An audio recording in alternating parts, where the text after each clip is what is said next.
4:30, April 10, 1940. Ofot Fjord, deep inside the Arctic Circle, the approach to the Norwegian port of Narvik. 5 British destroyers, having crept up the fjord through the night under cover of a snowstorm, emerge out of the darkness and open fire on a German force their own captain believes numbers 6 destroyers at most. There are in fact 10 German destroyers scattered through the fjord system around them, fully half of the entire operational destroyer strength of the Kriegsmarine, crammed with mountain troops and support equipment for the invasion of Norway that had begun the previous day. By the time the sun is fully up, 2 of those German destroyers will be sunk, a German commodore will be dead, and a string of merchant ships in Narvik harbor will be burning or sunk at their moorings. By the time the British flotilla fights its way back out of the fjord that same morning, its own commanding officer will be dead too. 2 of the 5 British ships will be lost, and a German ammunition ship will have gone up in an explosion so violent that witnesses reported debris thrown 3,000 feet into the air. Within 3 more days, every single one of those 10 German destroyers, the ones this action left afloat included, will be gone, and the Kriegsmarine will never again field a destroyer force anywhere close to that size for the rest of the war. The German invasion of Norway and Denmark, Operation Weserübung, had begun on April 9th, with a plan that gambled an extraordinary proportion of Germany's surface navy on a single stroke. To seize Narvik, the ice-free northern port through which Swedish iron ore reached Germany all winter, the Kriegsmarine committed 10 destroyers, roughly half its entire operational strength, to land mountain troops directly into the fjord under General Edvard Dietl. 2 elderly Norwegian coastal defense ships, Eidsvold and Norge, refused to surrender to the German force on arrival and were torpedoed and sunk within minutes, taking most of their crews down with them. A brutal demonstration of how quickly the balance of force in these narrow northern waters could turn lethal, and a clear signal to the Royal Navy that Germany intended to hold Narvik by whatever force was necessary rather than negotiate its way in. Having landed the troops and secured the town, the 10 German destroyers then faced a problem their own planners had not fully solved: getting the fuel to leave again. Only one of 2 supply tankers assigned to refuel them, the John Welham, made it into Narvik. The second, Kattegat, was stopped and sunk near Bodo by a British minefield before she ever arrived. By the morning of April 10th, Germany's entire Narvik destroyer force was dangerously low on fuel, dispersed for safety across 3 separate anchorages, 5 ships, including the flotilla flagship Wilhelm Heidkamp, remaining in Narvik harbor itself, 2 more in Ballingenfjord to the west, and 3 in Herjängsfjord to the north, with no easy way to concentrate or refuel quickly if attacked. Captain Bernard Warburton Lee, a 44-year-old destroyer officer commanding the 2nd Destroyer Flotilla aboard HMS Hardy, had only fragmentary intelligence about what waited for him in the fjord. Reports reaching the Admiralty from Norwegian pilots and local sources suggested perhaps 6 German destroyers and a submarine at Narvik, not 10, and no indication at all that the German force was scattered into 3 separate groups rather than concentrated in one place. Even at the lower, mistaken estimate of 6 ships against his own 5, Warburton Lee was proposing to attack a force his own intelligence suggested was already roughly his equal, inside a fjord whose geography he could not fully reconnoiter in advance, and in weather that made accurate observation from either side unreliable. Naval caution, the kind any staff college would have taught, counseled waiting for reinforcement or at least better information before committing 5 destroyers into a narrow, unfamiliar fjord against a force that might already outnumber them and whose exact disposition inside the fjord was completely unknown. Warburton Lee signaled the Admiralty his intention to attack at dawn regardless, and the reply he received back was unusual in its own right. Rather than order him to wait or to proceed, the Admiralty told him the decision was his alone to make, and that whatever he decided would receive full support. It was, in effect, an acknowledgement from London that no one further from the scene could responsibly make that call for him, and Warburton Lee made it anyway.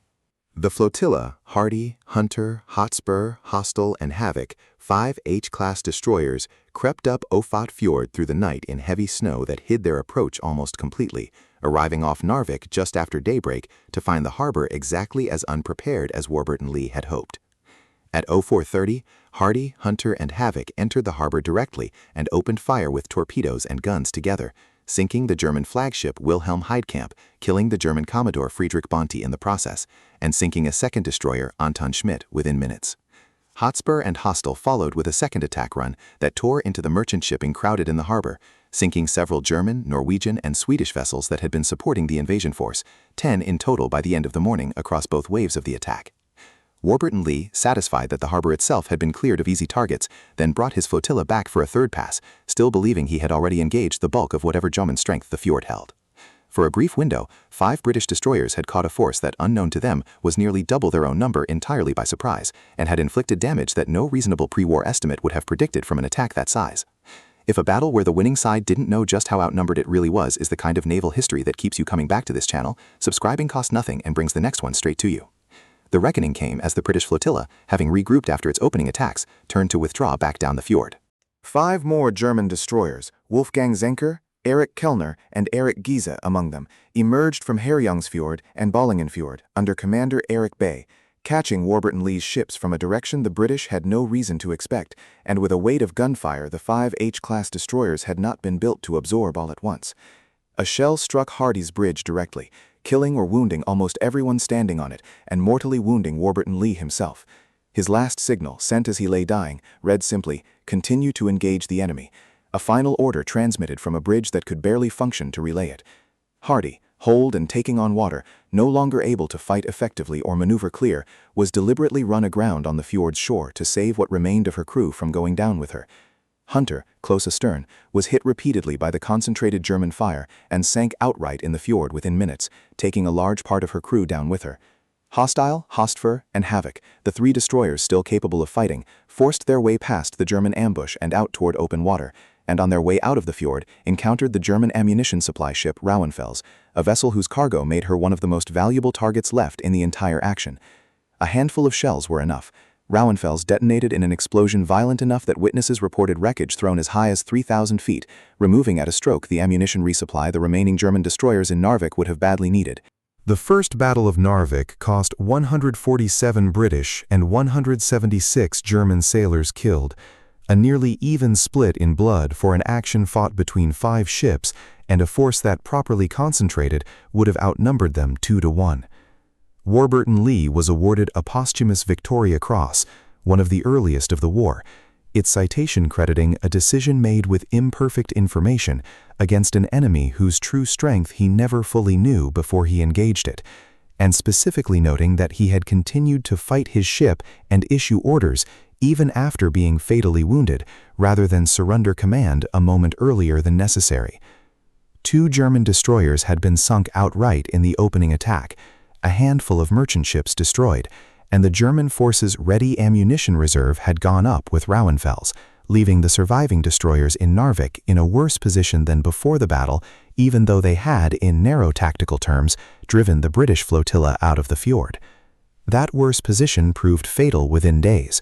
Already stranded by the loss of 1 fuel tanker and now further weakened, the remaining 8 German destroyers at Narvik, now under the command of forgotten Captain Erich Bay after Bante's death, had no realistic way to escape south past the Royal Navy's growing presence off the Norwegian coast, and no fuel reserve to attempt it even if the way had been clear. On April 13th, a much heavier British force built around the battleship HMS Warspite and 9 destroyers returned to Ofotfjord to finish the job the first battle had started. Warspite herself launched her own catapult-mounted floatplane, a Fairey Swordfish, ahead of the main action, and that single aircraft located and helped sink the German submarine U-64 lurking in Herjungsfjord, the first submarine sunk by an aircraft flown from a ship in the entire war. Warspite and her escorting destroyers then hunted down and destroyed every one of the 8 German destroyers still afloat at Narvik in a running battle through the fjord sidearms, at a cost to Germany of well over 1,000 more men killed. Between the 2 battles, all 10 of the destroyers Germany had committed to the operation, roughly half its entire pre-war destroyer strength, were lost in the same stretch of fjord within a single week, a blow to German surface naval capability from which the Kriegsmarine never fully recovered for the rest of the war. The destroyer force that might otherwise have contested the English Channel, harassed Arctic convoys, or supported later German operations simply no longer existed in anything like its previous numbers. Roughly 2,600 of the German sailors who survived the destruction of their ships were left with no way home at all and were organized ashore into an improvised naval infantry unit, the Gebirgsmarine, reinforcing General Dietl's outnumbered mountain troops in the land battle for Narvik that followed.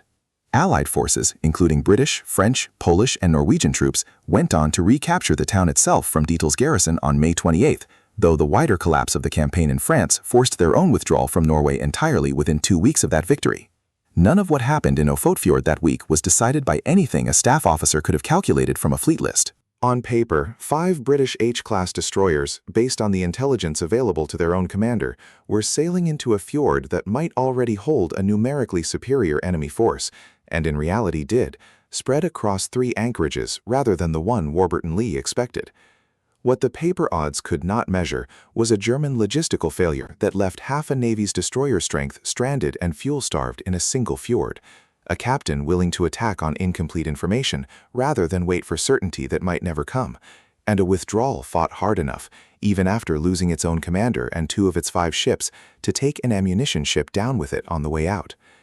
10 German destroyers had been sent to Narvik to secure Hitler's foothold in Norway. Not one of them ever left the fjord again, and the men who had crewed them fought out the rest of the Norwegian campaign as infantry rather than sailors, a navy's worth of destroyers reduced in the space of a week to a story told about a fjord they never escaped.